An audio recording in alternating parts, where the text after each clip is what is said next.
Saya dulu punya 3 cita-cita waktu kuliah. Pertama, saya tuh ingin jadi motivator. Jadi saya lihat Dr. Arif Alamsyah, guru saya, dia kasih motivasi di kelas gitu. Waktu itu di Brawijaya kedokteran, kok saya lihat enak sekali jadi motivator ini. Orang mendengarkan kata, mendengarkan cerita saja, dia bisa tergairahkan untuk melakukan kebaikan. Saya ke ruangan beliau waktu itu. Saya bilang, "Dok, saya mau jadi motivator gitu." Beliau aja, saya ke tempat beliau memberikan training berbagai tempat ya di luar kota. Saya catat setiap ilmu yang dia berikan. Bingung kan, saya nggak ada yang undang jadi motivator ya. Saya waktu itu ketua kerohanian, saya paksa semua staf saya mendengarkan training motivasi secara rutin akhirnya. Saya masih ingat pertama kali itu saya ditertawakan ya. Jadi waktu itu ya tidak jauh beda seperti sekarang ya, jayus, jelek.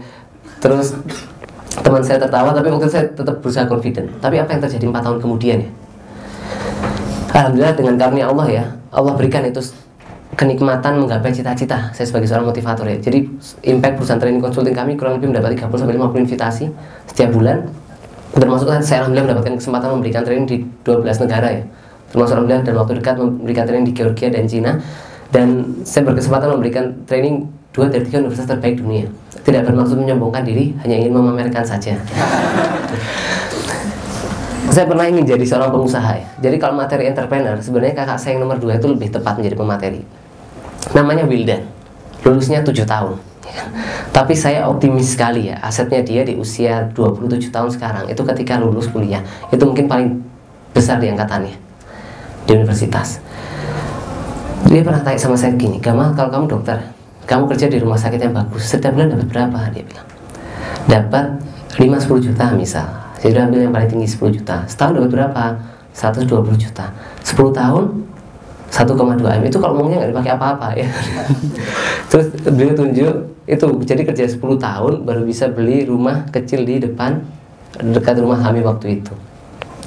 Terus saya belajar entrepreneur dari dia, dan alhamdulillah waktu itu merintis Indonesia Medica dengan berbagai bimbingannya. Dan yang ketiga itu saya ingin jadi wirausaha sosial ya. Karena saya yakin uang itu hanya bisa mencapai kebahagiaan pada titik tertentu ya. Untuk menggapai lebih itu butuh sesuatu, more than money ya kan.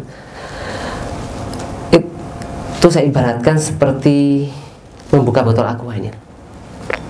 Terus saya punya satu cita-cita yang belum saya sebutkan ya. Saya ingin jadi seorang mahasiswa berprestasi waktu itu. Jadi saya lihat kakak kelas saya, dia mau pres, saya ajak dia penelitian bersama. Terus saya pelajari caranya dia, cara dia cari data, cara dia konsultasi, cara dia menulis, semua yang saya perhatikan.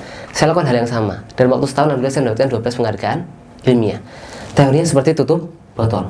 Kalau kita nggak tahu caranya, apa yang kita lakukan? Kita banting-banting ya kan, kita tendang-tendang, kita putar-putar. Kemudian tinggal dibuka tutup botolnya. If you do what he has done, you will get what he has got. If you do what I have done, you will get what I have got. If you do what if you always do what you have always done, you will always get what you have always got. Jadi kalau kamu melakukan apa yang dia lakukan, kamu akan mendapatkan apa yang dia dapatkan. Untuk keyakinan saya.